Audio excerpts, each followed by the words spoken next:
ہمارے ایک دوست ہیں، وہ ایک دن راولپنڈی کے سفر پہ گئے تو واپس انہوں نے مجھے بتایا کہ میں نے ایک عجیب نظام دیکھا ہے کہ جو ڈرائیور تھا وہ بالکل خاموشی کے ساتھ جو ہے وہ یہاں گجرانوالہ سے پنڈی تک کا سفر کرتا رہا، اس نے کوئی کلام نہیں کیا۔ عموماً کنڈکٹر کے ساتھ ڈرائیور کو گفتگو کرتے ہیں لیکن اس نے نہیں کیا، لیکن مجھے محسوس ہوا جس طرح زیر لب کچھ پڑھ رہا ہے۔ تو میں جب راولپنڈی کے قریب پہنچا تو میں نے اس ڈرائیور کے قریب ہو کر کے پوچھا تو کچھ پڑھتا دکھائی دیتا ہے اور میں تجھے بولتے نہیں دیکھا؟ تو اس ڈرائیور نے کہا کہ میں خیر سے حافظ قرآن، اور جب بس فیصل آباد سے نکلتی ہے پنڈی تک آتے ہوئے میں 15 پارے پڑھ لیتا ہوں، اور دن میں ایک پھیرا ہی لگتا ہے، تو جب واپس پنڈی سے چلتا ہوں تو فیصل آباد آتے ہوئے 15 پارے میں پھر پڑھ لیتا ہوں، اور میری یہ مشق ہے کہ میں اپنا کاروبار بھی کرتا ہوں اور دن میں ایک قرآن بھی ختم کرتا ہوں۔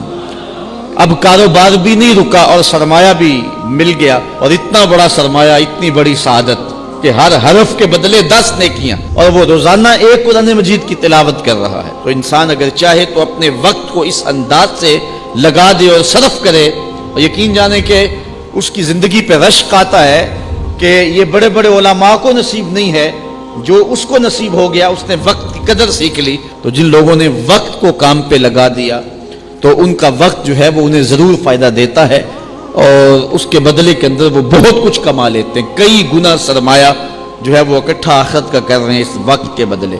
اور وہ لوگ بھی ہیں جو اپنی قیمتی وقت کو ضائع اور برباد کر رہے ہیں۔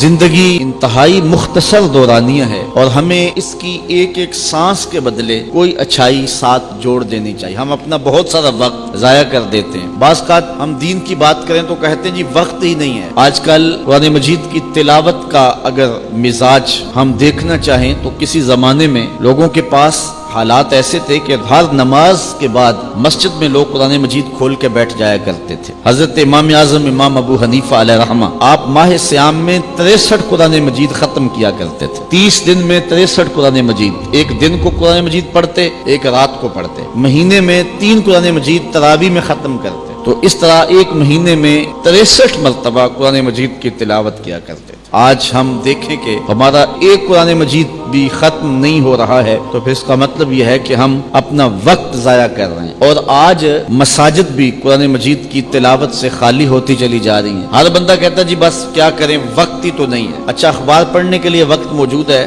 مختلف چینل دیکھنے کے لیے وقت موجود ہے، شادی بیاہ کی تقریبات پر جانے کے لیے ہمارے پاس وقت ہے، سیر سپاٹے کرنے کے لیے ہمارے پاس وقت ہے، گپ شپ کے لیے، سیاسی گفتگو کے لیے، اور کئی امور کے لیے ہمارے پاس وقت ہے۔ ہمارے پاس وقت نہیں ہے تو کتاب رحمت قرآن مجید کی تلاوت کے لیے اور دین کے کاموں کے لیے وقت نہیں ہے۔